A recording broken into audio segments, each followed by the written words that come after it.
नमस्कार PP Odiorne YouTube channel को आपण मानकु बहुत बहुत स्वागत। मु आज आपण मानक सहित पाणक शागर गोटे रेसिपी शेयर करी। आपण बाटे तो जानी पाणक शागर बहुत प्रकार विटामिन रही जमती कि vitamin C, vitamin E, vitamin K आ सहित फाइबर, कैल्शियम, आयरन यह वेट लॉस कराए, बोन को स्ट्रॉन्ग करे आ विटामिन के द्वारा आमर जो नर्वसनेस अच्छे ताको कम करी आउ डेरी न करी चलो तो भिडियोटी को स्टार्ट करवा। मुझे कड़ाई रे 3 ରୁ 4 चामच तेल दे दीची। तेल गरम हो सारा पर मु हाफ चामच जीरा पकई देची, गोटे लंका को खंडिकी पकई देची। एबे मु एथिरे प्याज पकई देची। प्याज को आमे बेसी भाजीबानी के गोल्डन ब्राउन हेबा पर्यंत भाजीबा।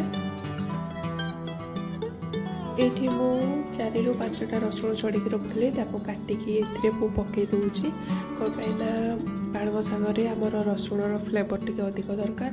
तापर काटिकी रखि 2टा आलू को मुझे पकई दूची। तापर आम सीझापी 2 ରୁ 3 मिनिट घोड़े भाजी नेबा। 2 ରୁ 3 मिनिट पर आम आलू को भल भाव चलई नेबा। तापरे आउ 2 ରୁ 3 मिनिट आमे ताकू घोड़े भाजी नेबा।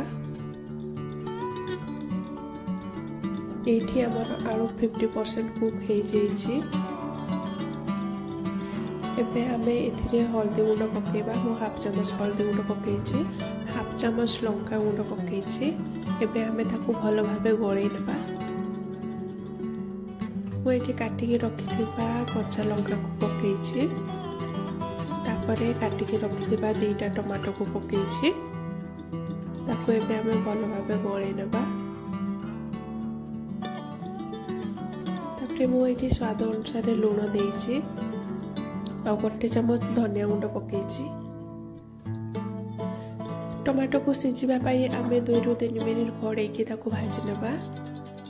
एठी हमर 2 ରୁ 3 मिनिट हे जाइछि आ टमाटो भी सिझि जाइछि। धोईकी काटिकी रखिदेबा पाणक शाग को एबे एथिरे आमे पकेदेबा। मु एठी 3 बिडा पाणक शाग नेछि, आपण आपनको क्वांटिटी हिसाब रे नेबे। एठी मु गरम मसला आ किछि कस्तूरी मेथी पकेछि। आमे एबे याको चलेबानी, सेमती ही घोड़ेकी भाजीबा तार पानी बाहरिबा पर्यंत। एठी हमर पाणक शाग रे पानी बाहरी जाइछि। एबे आमे ताको चलै नेबा।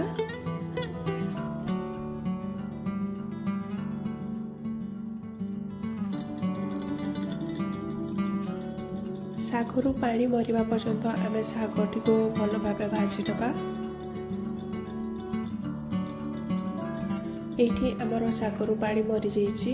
शागटी को आउ टिके टेस्टी करबा पई मोठी हाफ चामच घिओ नेछि, ताको दे देबा और ताको भल भाबे गोळै नेबा।